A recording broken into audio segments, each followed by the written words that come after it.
Welcome to episode 36 of In Touch with iOS, a podcast for sharing tips, apps, and gear for iPhone and iPad, along with related technologies that get us using iOS in a fun, productive, and meaningful way. I'm your host, Dave Ginsburg, and joining me this week is Adam Christianson from the Maccast podcast. How are you doing, Adam? Hey, I'm doing good. Great. Trying really hard to quit apps and not quit Skype. you. But good. I'm doing good. Great. And should have done this before we started recording. That's okay. I'm a professional. So you are. Don't worry. You are, but that's because you installed Mojave. But that's another story. I wanted to just let the listeners know we met at Macstock a couple of years ago, right? Oh, absolutely, yeah. And then that's how we got to be friendly, and we had a great time this past year at Macstock, and during this year, it was a lot of fun, and I ended up on your show, which was great, and I figure, what the heck, we'll get you on my show, and we'll have some fun here talking about iOS and apps and all that stuff. Tell the listeners a little bit about the Maccast, for those of you who don't know who Adam is. Oh, sure. Maccast is a podcast about all things Macintosh. I've been doing for a while. We say it's for Mac Geeks by Mac Geeks, which is really dated at this point, I guess. Since when I started it, we really only had Macs. We didn't have iPhones and iPads, way back in 2004. So it's a podcast I've been doing for a long, long time. Yeah, it's pretty popular. People seem to like it. They do. What we try to do is cover a little bit of Mac, what I call news commentary. So I comment on the news stories of the week, the ones that interest me. And then we try to help people out with tips and tricks. And, we take questions, voicemails, emails. People will write in and say, I'm having this problem with my Mac. And we try to help people out with their technology. So it's sort of an offshoot of my little version of a virtual user group in a lot of ways. So a lot of the things we do on the show are the kinds of things that I would get when I go to my user groups and talk and geek out on Mac and Apple stuff. So it's really all things Apple at this point. Yeah, definitely. And kind of held on to the old tagline because that's okay.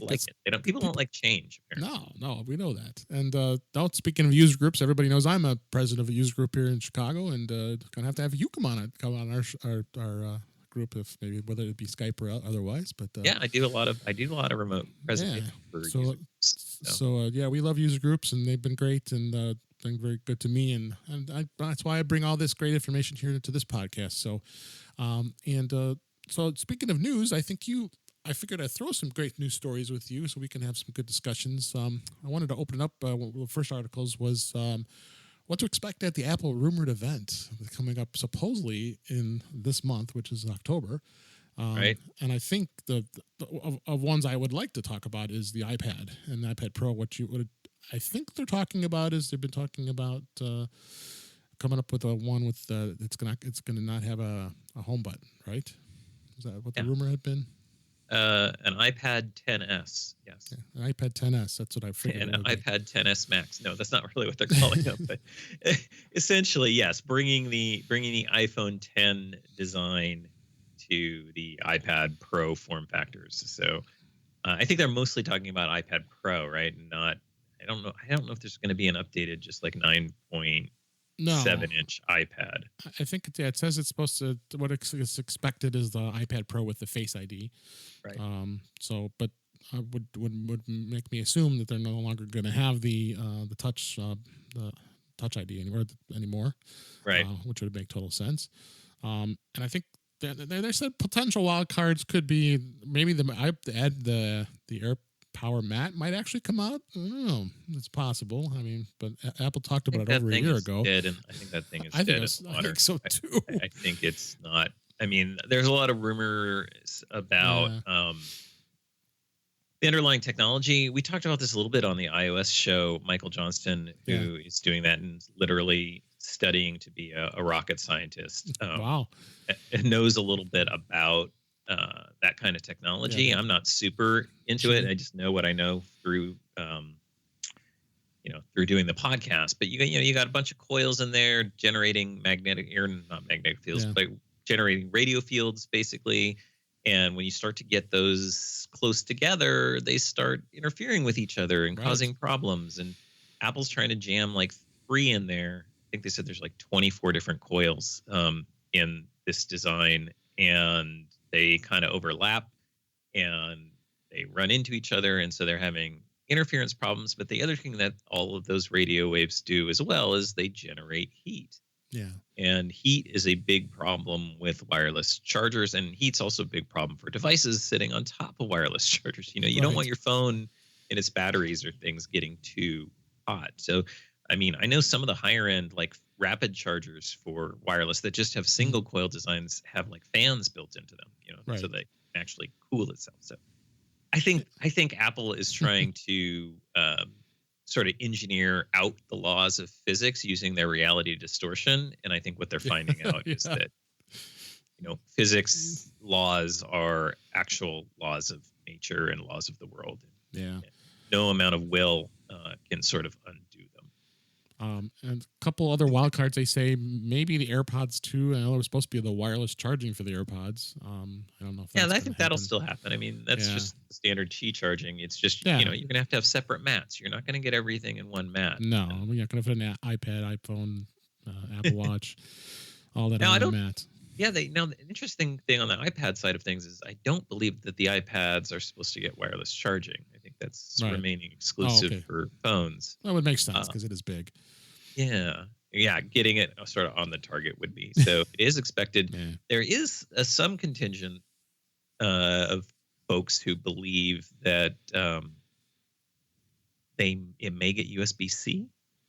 Yeah, that's the other discussion. People were kind of worried. Oh my God, I've had the Lightning connector for all these years, and they may start with the iPad with USB-C charging instead. It kind of makes sense. I mean, it's the next step down from the notebooks, and so we've gone full USB-C with the notebooks. What's interesting thing about that is, would they, and this has not been rumored. I'm just curious. It does potentially open up the possibility for Thunderbolt. True. That would be interesting, right? So that would definitely be interesting. So, and then and they're talking about a new Apple Pencil. I also saw a rumor that potentially they were thinking about maybe that pencil could work with the iPhone, which would be interesting. But I know that Steve Jobs would not be rolling in his grave right now because we're not supposed to have a stylus with an iPhone. So I don't know if that's going to happen or not, but. So that should be interesting to see what that happens. And then you and I talked about the HomePod earlier on your show. There maybe possibly a lower priced HomePod. It's hard to say. I guess the HomePod has been too soon. It's too soon. I think it'll happen eventually. I think the HomePod is still selling reasonably well as far as Apple's concerned, despite what the media likes to say about it. Right. I heard some numbers. I think they came from Consumer Intelligence Research Partners or something like that. They estimate that Apple so far this year has sold about 3 million HomePods or so, which I predicted, first year they'd probably sell about 5 million. So I think they're on track to even do higher than that. And considering the holiday season's coming up. So I think they're not going to want to pollute or dilute the market going into the holiday season on a product that's probably going to sell pretty well.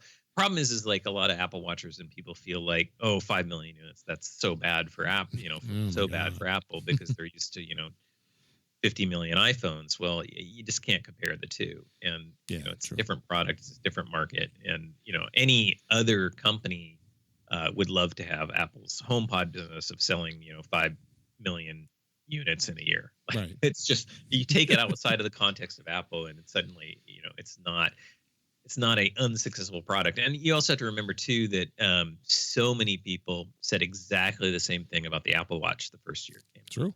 And it sold similar. It sold, I believe, in similar numbers. I'd have to go back and double check everything. But I mean, Apple tends to expand the line when they've saturated the market at a given price point. And I'm not convinced that they've saturated the market for the current HomePod design. I think there's a lot of people that, it's extra cash. It's one of those I don't need it kind of purchases, as opposed to say like a phone or an iPad, where people feel that's more of a daily tool that they actually need in their lives. And so as what amounts to an accessory really is it's a little bit hard to sell, and I think takes a little longer for people to come around to it.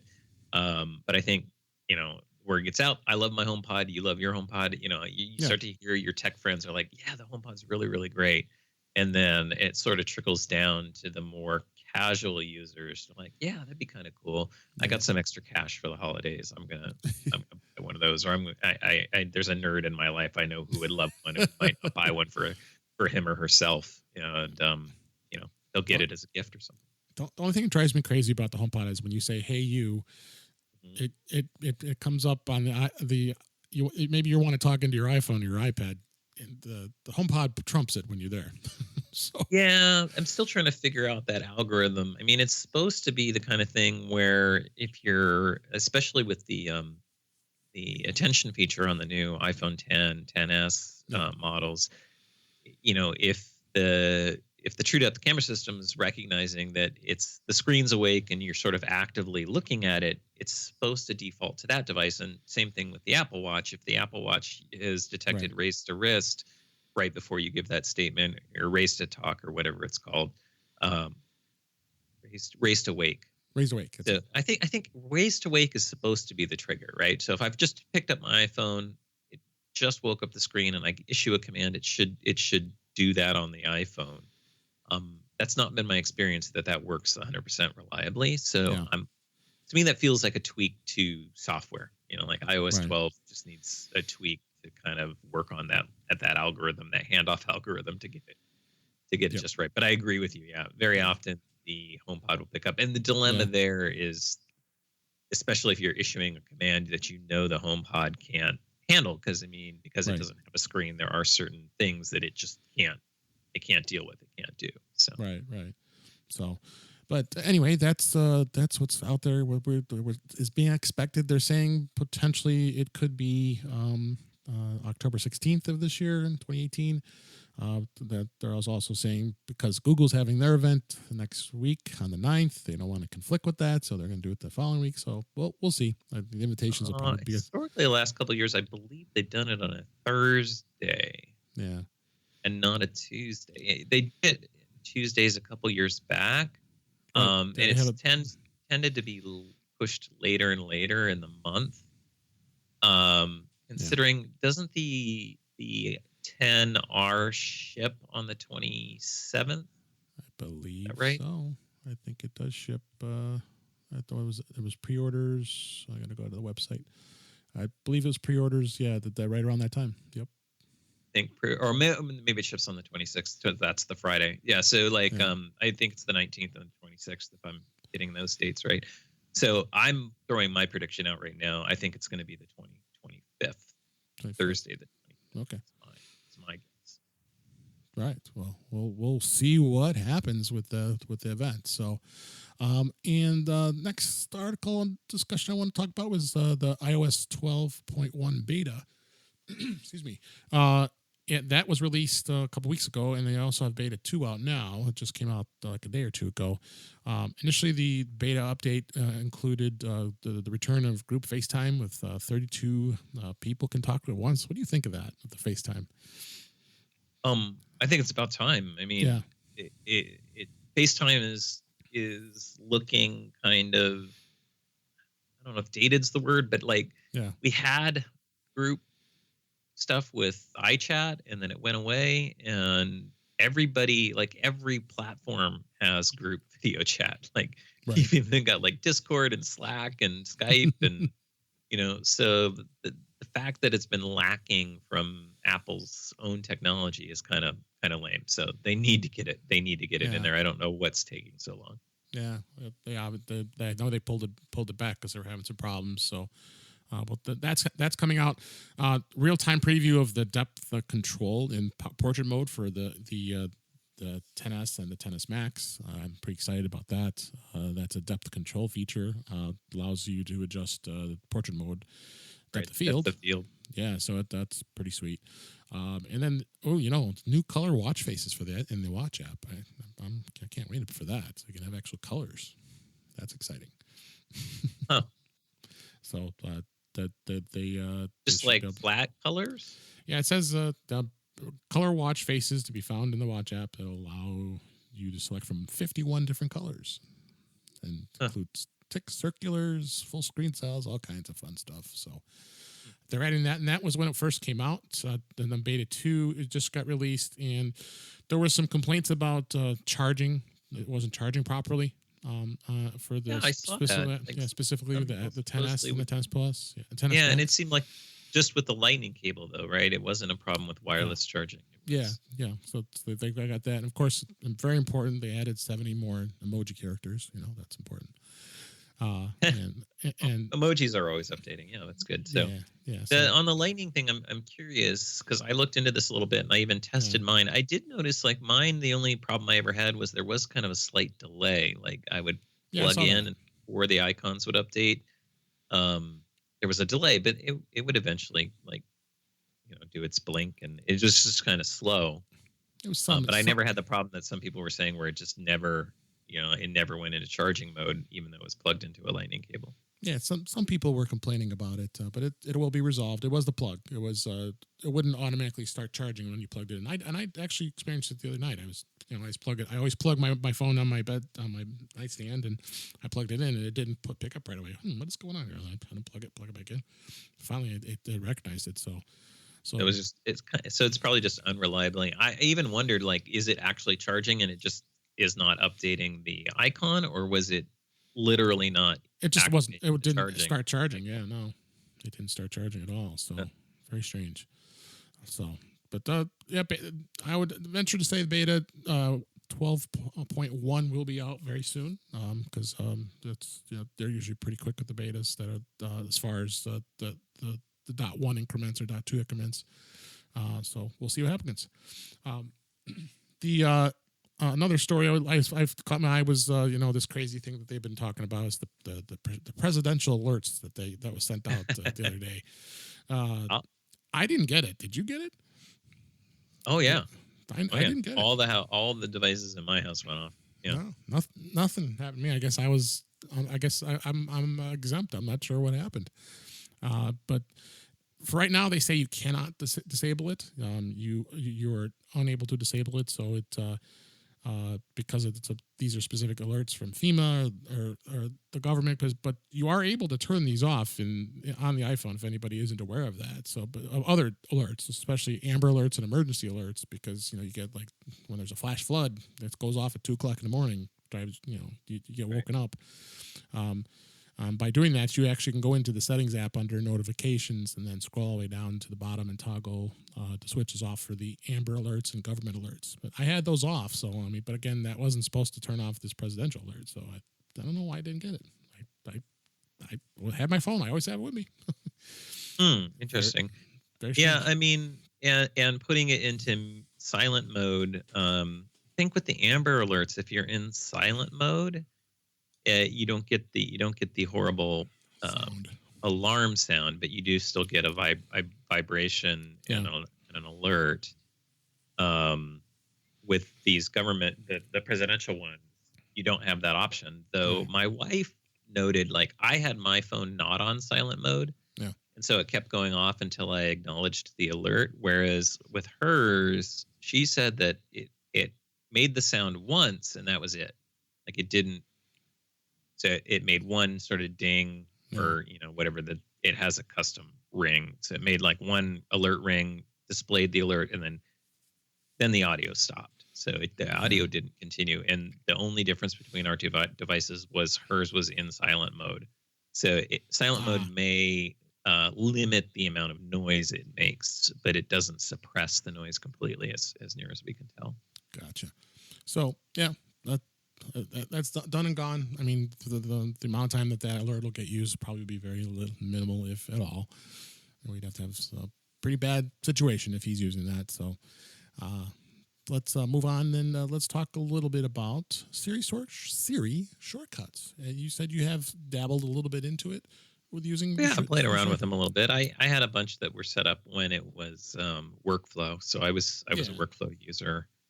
I had played around with some things. I haven't found anything that I've noticed that for me is particularly useful or that I would use on a daily basis. I think there were some Siri suggestions. So I have I use Carrot Weather, the Carrot Weather app, and they have support for it. So I did set up a couple of little Siri shortcuts for that where I can say, give me a full weather report or something like that. I forget what command I already you can tell I use it a lot.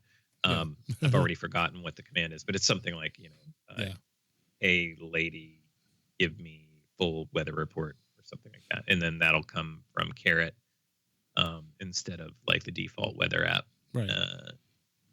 So I haven't really used it too much. It was fun to kind of play around with, and that was about it. Like I'm not, Yeah. it's really in my mind, it's really kind of a power user feature. I know people are particularly excited about them. Those people who use third-party podcast apps. Yep. Because you can have your podcast started up in your favorite podcast app, with your voice rather than having to open the app and go find an episode or something like that. So I guess that's kind of cool. I fell back to using the default Apple Podcast app, and I've been pretty happy with it. So no, yeah. In fact, I didn't even think about that. We'll talk about that in a minute. Let me run through this list here. That we have a link in the show notes from Mac Rumors. The top 5 useful, or I guess 5 useful Siri shortcuts. Calculating a tip. I thought that actually is pretty good. I tried that, and it's pretty awesome. Just Siri asks you how much do you want to put. How much is the bill, and it'll just automatically calculate your tip for you, and you also can tell it if you want specific percentages, if it's not the standard 12, 15, 18, or 20. So the convert burst to GIF or GIF, whichever you prefer, allows you to take the series of burst photos that you took, and it'll automatically create a GIF for you. Same thing with live photos. Watching a music video, I don't know how useful that would be. You're watching a music video shortcut. You also can play Apple Music song and then search for its accompanying music video. What's happening on Twitter? Another one that's, I don't know how helpful that is, but you can do that. And then go ahead. If it would read out like recent tweets, that might be interesting. Yeah, it just says if you can create a see what's happening shortcut and allow you to view. So no reading. So the Twitter moments section. Like, okay, exciting. And you talked about Carrot, they also Dark Sky is another one that's out there, right? That you can see a weather forecast from information pulled from Dark Sky using a command as well. What's interesting is I'm a Siri or a Carrot. I pay for the Pro version or whatever it is, and I think that gives me the ability to define Dark Sky as my weather data source, which I think I've done. I also have the Dark Sky app, but yeah. So I mean, I'm remembering right. I think I have it right, or maybe it might be Weather things. Underground. I don't. Get you to remember these things because it's hard to forget. I'm with you with that stuff. And then if you go into getting old, David. We're both getting old. We're both getting old. And then if you actually go into the Shortcuts app in itself, that does have some great shortcuts already built into there, as well as you can create your own. And like you said, this can be a little advanced. This can be a little scary. I mentioned in the last show, our friend David Sparks has an amazing field guide to talking about Siri shortcuts. He did a full sessions on using this. So if you really want to geek out and find out more about this stuff, we're going to put that in the show notes as well. But if you go in here, things like shorten URL, that's always a pretty practical thing you can use. That's already sit there in the actual shortcuts. Downloading a YouTube video, sometimes I do that. I don't know how practical it is on the iPad or the iPhone, but that's available. You can save it to your iCloud library, then your iCloud documents. Yep, and that'd be handy. Because it does come in handy. I do it a lot too, but I end up using third-party software on a Mac. So, but yeah, wouldn't you rather do it on your iPhone or your iPad? It'd be a lot easier. Well, so I'm much more apt to use shortcuts versus Siri shortcuts, and I think there's a lot of confusion in the community right now about differences. Going with both here. Yeah. Yeah, go ahead if you want to elaborate on that. Well, no, so I was just gonna comment. So we were earlier specifically talking about Siri shortcuts. I have a number of shortcuts that I have set up that are triggered off of the share sheet or the share, the share sheet basically. Right. And that's where something like the YouTube one would be handy because you could copy a YouTube link to the clipboard and then hit the sharing button, and then or probably just hit the sharing button right from that YouTube page. It would grab the URL from the page, copy it to the clipboard, download it into a folder right in your. So you don't have to have a third-party app for that, or even open up a third-party app. So you can do that from almost anywhere. So that I use them more there. I think I have a couple too that I can activate from the what did they call the widgets screen? Because that's not the right name for it, but the search screen or whatever it is Oh, right, on right. your iPhone, right? Then getting images from page is another one that could come in handy too. Sometimes you want to save an image that's on a web page. That's again, like you said, don't confuse this with Siri shortcuts. These are actual in the shortcuts app that you can set up, and like you say, you can put it in the share sheet. You can create create a shortcut on the home page. So it's very easy to go through and work with. And widgets is right. So you can put some of these into the widgets inside your inside the Siri search screen. So when you swipe left from your home screen, you get the list of shortcuts there. Like one that I had for a while because it's just not default, and I didn't want to do a third-party app for this, was like logging caffeine intake into the health app. Okay. Like there's one for that. So you tap the button and it says, all right, what'd you drink? Coffee or espresso? And then it does a standard like 8-ounce cup of coffee or something like that, or a 4-ounce espresso caffeine content. Logs that into the health app. So.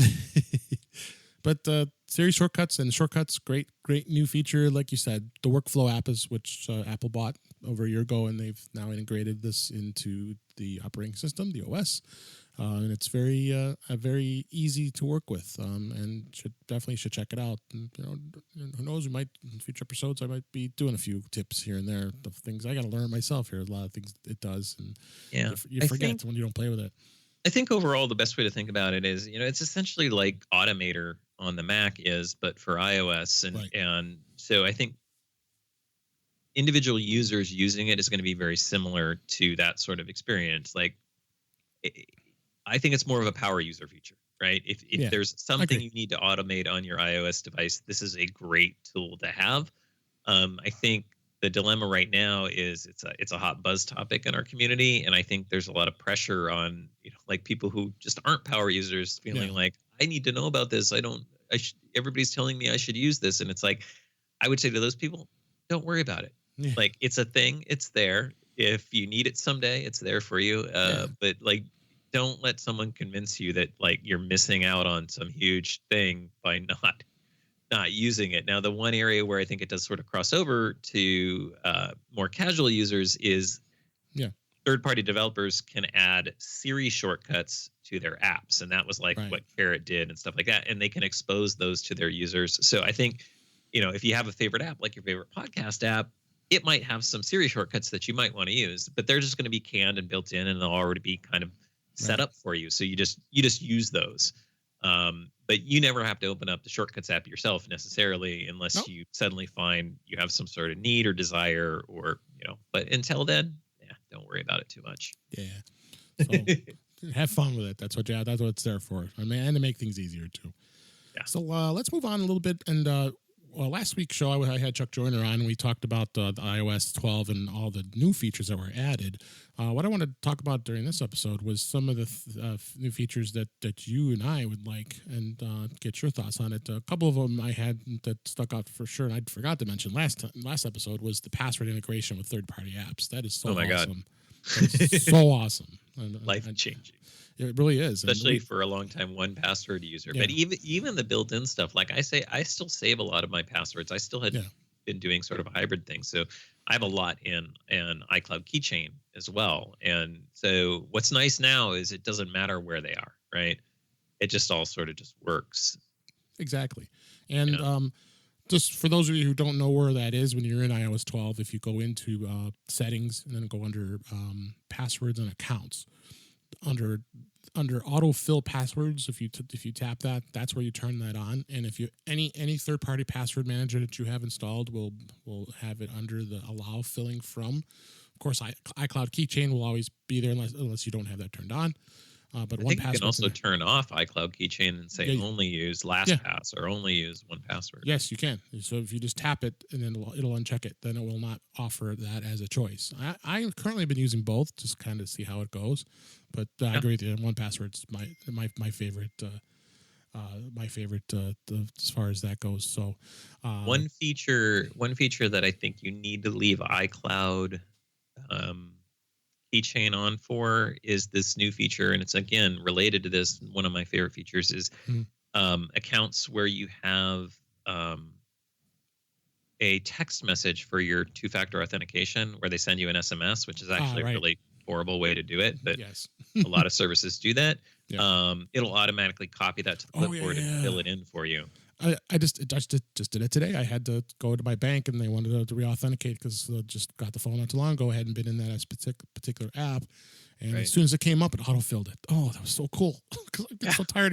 You're going to look at you're going to look at the message, and then you want to type the number in, and before it disappears, no, it automatically populates it. So that was another really cool thing they added. Yeah. What other features are you liking in iOS 12 so far that you've been using that you can think of? This is a great question. Specific, I mean, the password thing is probably the biggest one. Yeah. Are you using screen time at all? I am using screen time more just as like an informational tool than anything else. You know, it's like, I go in and look at it occasionally. It's kind of interesting to watch and see what's going on. But is it changing my life? No. Am I using any of the extra controls? Like, am I setting any limits or downtime or anything like that? No. I have it set up. We have a family account, and so I have it set up on, to monitor my kids' time too. But my kids are really good, and we've from very early age talked about screen time, and we've always just set internal limits on content and what they can go to and how much social media they can interact with, which is nothing. They actually don't have much interest in social media.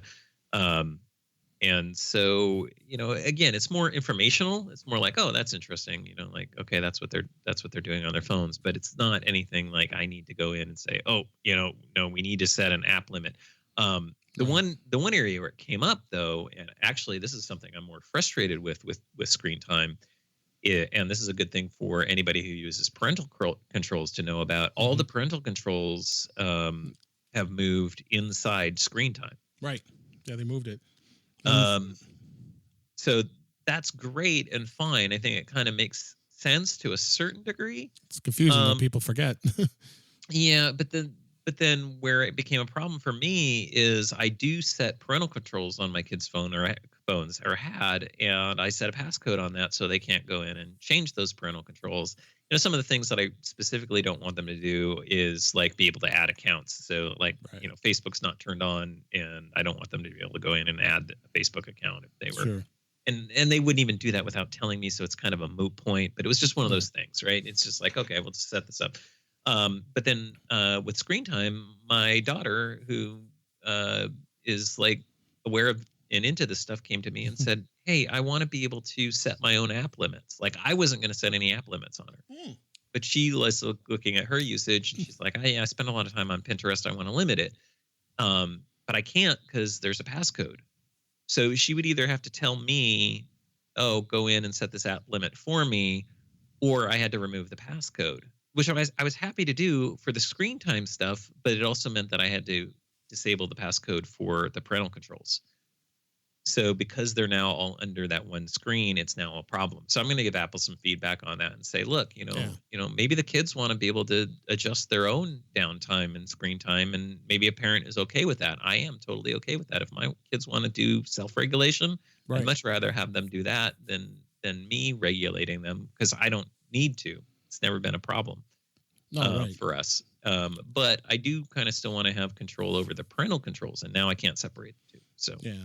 So just for everybody knows how to get to that is if you go into settings, there is a actual entry called screen time. If you go into there's where you go in and see your screen time.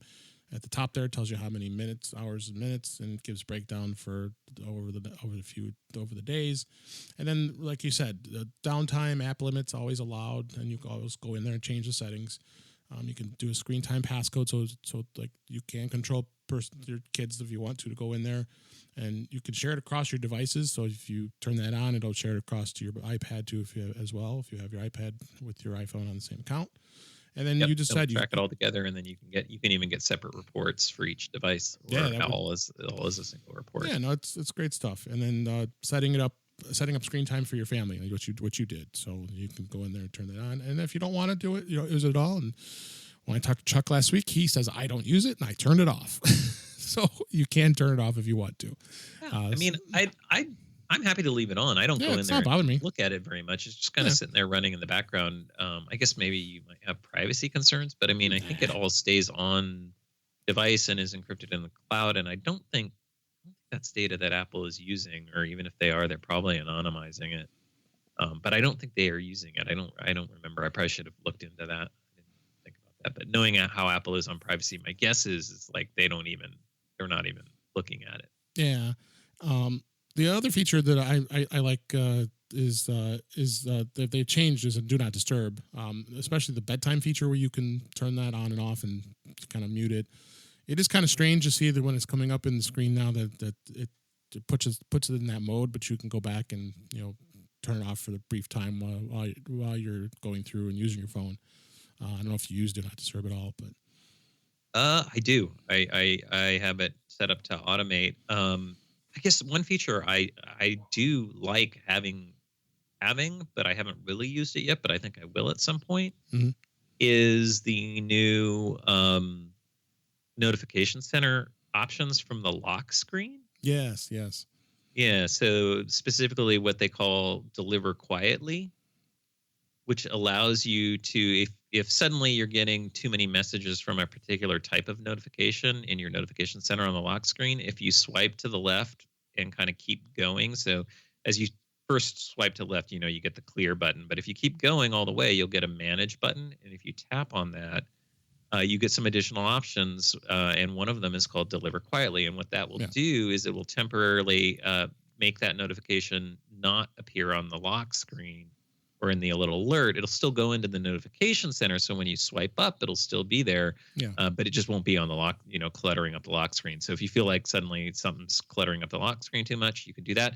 And then you can do it again from the notification center just to undo it. So you could quiet it for a little bit and then bring it back up. So, a good example of this is if you're in some group message at work or something like that, and suddenly people are going crazy or group Slack, and it's like, a particular thread is going nuts, you can say, hey, just let's mute that for a little bit. And then you also have quick access to the other, to completely turn it off or just change all of the settings. But I have found that to be kind of helpful and neat. Yeah. So I'm not sure how I feel about grouped notifications yet. No, you don't like them? I don't know yet. That's my opinion. So like, bringing up and I only see one of my emails, but there's 11 of them, you can still expand them open, but I kind of liked seeing them all in a row, but I don't know. I haven't turned it off yet. So yeah. See. Trying to think of it. I'm trying to think of any other big new features. I really am like, oh yeah, that kind of changed how I use my phone. I mentioned this last week. I'll mention it again because I'm so happy they fixed this. Was the no more accidental screenshots with the volume up button. I would do that all the time. It just was driving me crazy. I would just push the button and then there's a screenshot again. I have to delete it out and get rid of it. So how have they changed that? It says they've turned it off where you can't accidentally just push it. Whereas what do you do a screenshot? You do the power button and the volume up. I guess it was happening to me. The side button, the power, and the volume up. Yeah, it was happening to me all the time. So they've made some changes where it doesn't have you do it all the time. Now, if they would fix it where the keyboard wouldn't come up during a text message, I do that all the time too when I'm actually responding to somebody. You could hit the mic down at the bottom right very easily while you're texting, and I wish they would move that somewhere. Here's a dumb one, but I use it all the time, and I tried to use it all the time in iOS 11, which is the swipe up to close background apps. Yes. No, I'm so glad they fixed that. And on the iPhone 10 and 10s and 10s Max. Yeah. Yeah. Now you can swipe up and not have to tap the minus to close it. It was crazy. They had that in iOS 11. Yeah, that was. No, that's a stupid one, but I mean, that's probably the one I use the most. Although I don't, you don't even really need to close background apps, so I don't even do it that much anymore. But we talked about definitely see some speed improvements. I'm very pleased with that, and of course, you and I both have new phones, so of course the speed's good. And Face ID is better, so I'm happy about that too. Yeah, and then that they did add that new feature where you can add multiple faces if you want, or you can, like, if you wanted to add your wife in there, you could, those kind of things. So now would that would that even work? Because doesn't that work like the Touch ID fingerprints, where those time out after, like if your wife never opens your phone for 2 weeks, wouldn't that face just sort of time out and revert back to passcode until and I think that'd be fine. It would just mean the first time your spouse tried to activate it, you'd have to use the passcode, and I mean that's how Touch ID worked. Is like you had a fingerprint in there that wasn't used for a certain period of time, or it wasn't just a fingerprint. It was like if any of those fingerprints weren't used for a certain period of time, I think it was 48 hours. So if you never unlocked your phone for 48 hours, it would lock it out. So maybe it doesn't. I didn't think so, because I would have multiple fingers and I wouldn't use all the fingers all the time. No. Yeah, I mean, I'm Touch ID. I'm kind of backtracking now because now I remember how it worked. It was, so if you set up Touch ID and then your phone sat for 2 days and you never unlocked it, then you would not be able, and then you picked it up on the third day, you wouldn't be able to do it. So even with multiple faces, you could have the same thing. So if nobody with a face in Face ID uses the device for 2 days to unlock it, then I would assume it defaults back to passcode. It might even be sooner than that. Yeah. I think it's even sooner than that for Face ID. It might be 24 hours. Either way, Face ID is pretty awesome, I think. I like it. I've been happy with it. It's growing on me. It's got better. It's got a lot better from iOS 11, that's for sure. So let's move on. We talked a little bit about iOS 12. The Apple Watch. And you still have a Series 3, is that correct? Series 2. Series 2, okay. And you're way still back happy. On Series 2. You're still happy with it? Still happy with it? Super happy with it, okay. Yeah. For There's nothing in the new ones that I feel I need to have. Certainly nothing I feel like I need to spend $700 on. Well, I didn't spend $700.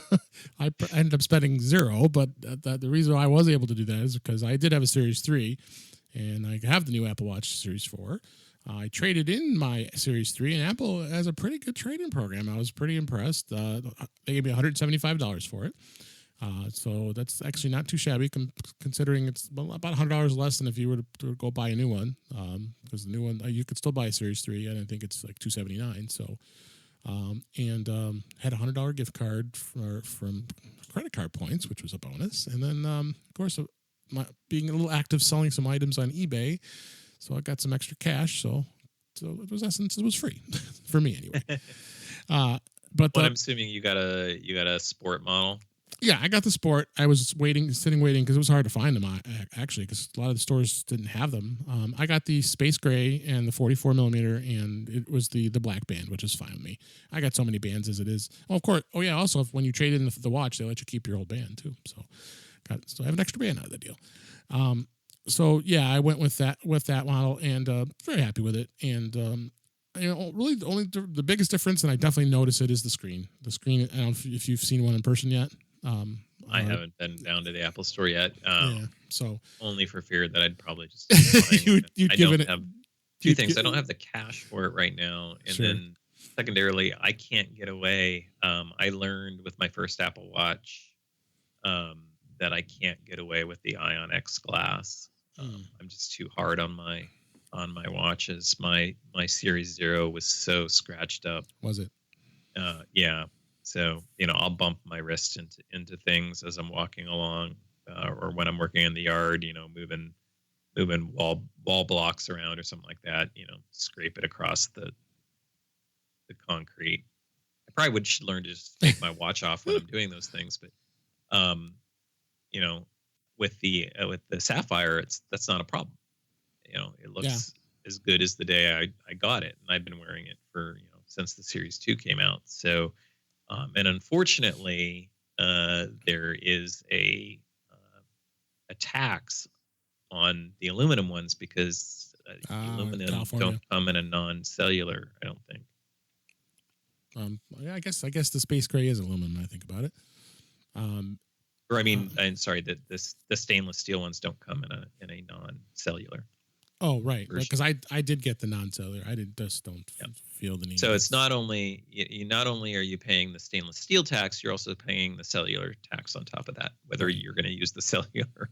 No, I think it's a waste, honestly. I always have my phone with me. It doesn't make any sense. Then plus I have to pay extra to my carrier to have it on there. So I'm like, silly. I did, but I mean, then with WatchOS 5, they just released 5.0.1. That was there was a bit of a bug where it wasn't charging properly. Seems like there's a trend there with that in iOS 12. So that was released and some improved it is with that. But I do notice that the performance is you make a huge difference performance, of course, because the chip. But it's definitely interesting to look at the display now. When I was looking at my Series 3, it just when you look at text messages, they're brighter, they're easier to see. So they've improved that. Don't know anything about anything else yet, but the EKG and all that stuff with the health stuff they talked about, because that's not even enabled yet. But I did notice that the controls in WatchOS 5 has improved for music. I don't know if you've used it for music or not, yet or not, but of course, you go into the Watch app on your iPhone and tell it what playlist you want to include, and it will download it to the watch, and then you can go work out with it, and you don't need to have your phone with you while you're doing that. And then AirPods work great with it. But I definitely noticed the controls seem much more fluid. They're easier to scroll through the songs and the playing, and I don't know if you use it for music at all. No. I mean, I always have my phone with me, like you were saying, and I have a set of AirPods, and so and usually when I'm out and about, I'm listening to podcasts, and I know you can do podcasts on it now with WatchOS 5. So I haven't really taken advantage of that though. Again, because I just always have my phone with me. So yeah, no, I'm the same way. Of course, what can I tell you? And I use when I'm out and about to control the podcasts, I use just the Siri on the HomePod. So that's true. I guess I could control it from my wrist, but I've never. Well, it seems like every time you play it, it does open up on the watch, so you can. So it's really telling you, hey, you can control this on your watch too if you want to, even though you're playing it on your phone. So it does give that too. Speaking of the podcast app, I forgot we were going to talk about that. The lots of improvements. You said you're pretty pleased with it. The podcast. Oh app? yeah. I've been fine with the Apple's podcast app for a while now. I don't know. A lot of people really hate it, and that's fine. There's a lot of great third-party options. I love Downcast. I love Castro. Downcast is my favorite. A lot of people really like Overcast. That one never really clicked for me, but I can understand why people really like it. Different. Yeah, they all have their kind of their own spin on podcasts, and what's great is that's what I love about all the apps is everybody's kind of got their own take, and I think that's what a lot of people respond to with Apple's is Apple has its own take on how they think you should listen to podcasts, and that might not jive with how you feel like you should listen to podcasts. So you kind of, I think podcast apps are a really personal sort of thing, and as they should be, I think. And there's not one that's going to be all things to all people, but there's definitely one that will be all things to you. Yeah, and we've had discussions about the podcast apps in previous episodes, and like I said, there's so many out there that we all like. So they're all really good. I mean, they're all. I'm hooked on Downcast. That's the blessing and the curse, right? Is like it's hard for a lot of people to choose because they are all really good.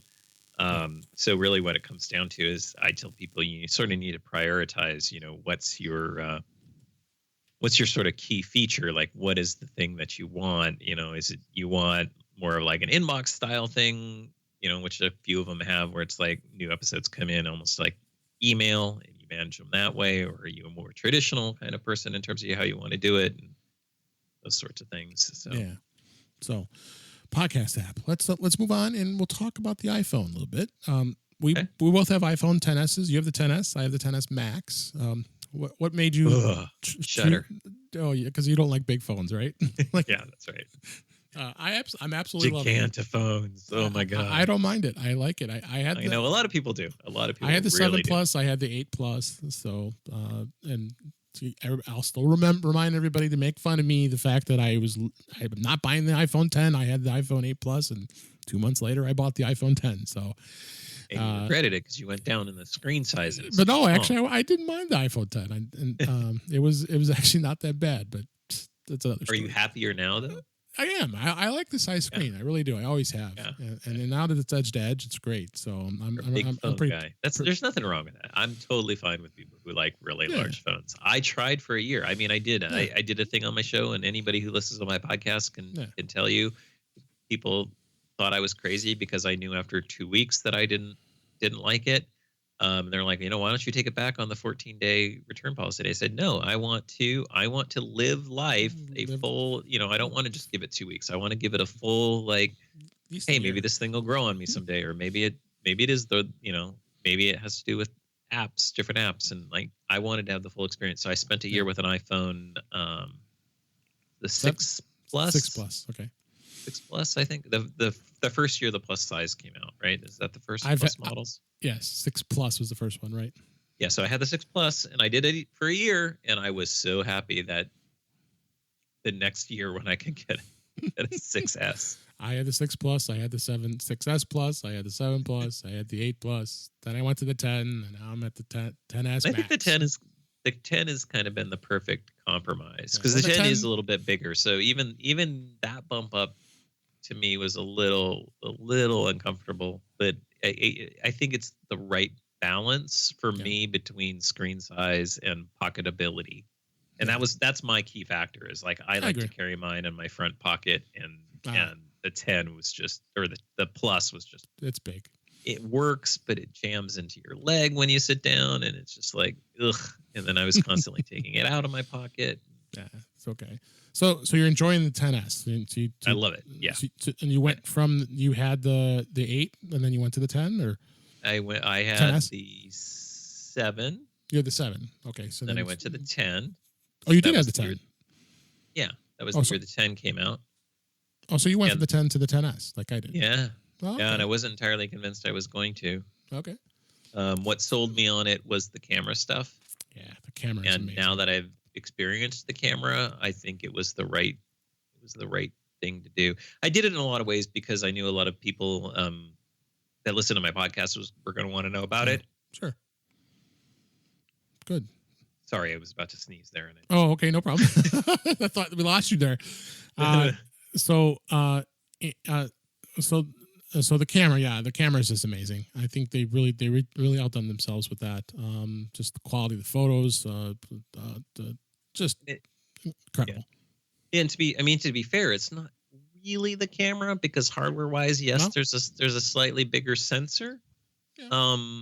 But beyond that, so effectively, I don't know that there's a new lens, although effectively it's a little bit wider on the wide angle lens. I guess it's effectively 26 millimeters versus 28 millimeters. If you've seen anybody who's posted side by side photos, you get a little more frame in the wide angle lens, but where it's making a difference is in all the computational photography stuff. So it's the extra processing, it's the neural engine, it's all. So that's where the quality of the pictures is making a difference. And it was noticeable even to people, I'm not a photography person, but like even my daughter, the first day I had it, I took a snapshot just in the house testing it out. She looked at the photo and goes, why is your image so much better? Like she instantly recognized it as being better than the 10. Oh, the 10, but the 10 to the 10, which takes great pictures. Yeah, exactly. Really? Okay. I still have my 10. I'm going to be getting rid of it, but I should do some comparisons. Take some comparison shots with same lighting, same position, and you'll see there is a huge difference. The only area where the 10 may have an edge, and this is bugging me a little bit. It came out I think this week in the what are they calling it? Smooth gate or antenna gate? No, it was a smooth gate is what they're calling it. I think people were alleging that Apple was doing like facial smoothing on selfies and stuff like that. Right. What it's turned out to be is with the new computational photography and the smart HDR, the way they're doing it tends to, and it's not just for faces, it's for anything that has texture. It tends to soften the images, that you don't get the kind of sharpening that you did with the old system. And they weren't even doing sharpening in the old system. It's just because they're doing these multiple exposures, when you merge those exposures together, you get an effective softening of the image, and then Apple isn't reapplying any kind of sharpening on top of that. So you tend to get these more, there tends to be less detail in the images. And that is something I also noticed almost immediately. And it does kind of bug me a little bit, especially in like landscapes. If you start to zoom in a little bit, you get almost what I call the kind of like a watercolor effect. So if you have, off in the distance, like leaves in a tree or something like that, they'll be more kind of like these blobs. You won't see defined edges on those leaves. Gotcha. And so the only way to work around that is to get an app that you can turn off the smart HDR. So if you turn off the smart HDR, it'll act more like it did with the iPhone 10. If you just use the standard HDR, it kind of gets rid of that computational stuff. So that's probably the easiest way if people are like, oh, I really hate that look. But just overall, in terms of the tonal quality, in terms of the image quality, there's a big difference, I think, in the 10s versus the 10 for your average snapshots. Right. And it is kind of an averaging, right? So, you get better low light. So the other thing that it's doing with the computational photography that's also adding to that softening is they're doing a lot of extra noise reduction. Like they're pretty heavy-handed on the noise reduction, in the new phones, and so that's also causing that smoothing effect. No, so if you don't like that, you probably want to turn off the smart HDR. Turn it off. So, and then just as we wrap things up here, I wanted to talk a little bit. I want your take a little bit on the 10R, which again we said it's going to be out in October here. What's your thoughts of that phone? I think it's going to be a hot seller for Apple. I think it's the best phone Apple made this year. To be honest, in terms of feature set to price. Well, in terms of feature set to price. So, you in essence have almost everything that's in the 10s and the 10s Plus at about $250, $300 savings. Right. You're losing obviously the telephoto lens. I think you're losing. It's some of the contrast ratio portrait lighting effects in the selfie camera. Right. The display is liquid retinas versus super retina. I mean, just subtle stuff. I mean, just the resolution. On the display, I mean, a lot of that display stuff is a matter of taste. To most people, it doesn't, And the other thing is like Apple's LCD technology is like the best in the world. Like I don't think there's another display, another smartphone LCD display that can match, Apple's LCD display. And what's funny is it's a Samsung display, right? But even Samsung's own devices, just because of how Apple color calibrates them at the factory and just some extra stuff that they do. I need to go into the store and put them side by side. I know what to look for. So, I can tell the difference between an OLED and an LCD, but I think most people can't, especially an Apple LCD. Yeah. It's going to sell. I think they're going to have a tough time keeping up. I really do. I think it's going to sell. Plus, you get colors. The colors are cool. Yeah. So you get one thing that you can't get in the other one. So you get blue, $350 in your pocket.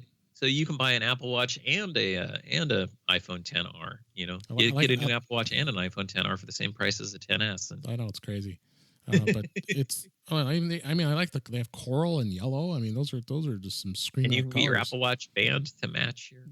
I see. Oh, that's right. They have the yellow bands to match them, and I think once it's gonna be interesting to see once it's out. I almost thought about holding out, honestly, for a 10R as my upgrade. The problem is it's size wise, it sits between the 10s and the 10s Max, and again, the 10s for me is already pushing the size boundary. It is a bigger screen. It is 6.1 versus 5.8 on the 10s. So and it is physically, dimension wise, I believe it's right between. Sits right between the 10s and the 10s. So, Yeah. but no, I'll be looking forward to it. It's going to be a pre-order on the 19th of October, and it'll start shipping on the 26th. It's going to be definitely an interesting product to see when people are going to be buying it. I'll predict right now. I think it's going to sell two to 1 versus the 10s Max together. I bet. So, I mean, the sales were pretty steady for the 10s and the 10s Max as they've been reporting. So, but I agree with you. Yeah, it's gosh, 2 to 1, easy, very easy. So, well, Adam, we're at that time to wrap this up. I can't thank you enough for being here today. We had a lot of fun. That's great. And a lot of fun. Thanks for really joining me here. So let's close this out. Thanks for joining me today. We hope you are more in touch with iOS after hearing this episode. Subscribe to our podcast in your favorite podcatcher and show your friends how to find us on the Apple Podcasts, the Google Podcasts, the Stitcher Radio, and even Spotify. Email your questions and comments to us. If you have any feedback, send it to feedback@intouchwithios.com or visit our website, intouchwithios.com, and click on the contacts or simply add a comment in the show notes. We look forward to bringing you more useful information in future episodes. I'm Dave Ginsburg, and you can find me on Twitter at DaveG65. And Adam, where can we find you? It's pretty easy. You can find the podcast on iTunes. Just search for Maccast. You can also check out Maccast.com. That has kind of links to everything else. And Maccast on Twitter. Great. We hope you'll subscribe for future episodes. Thanks for listening.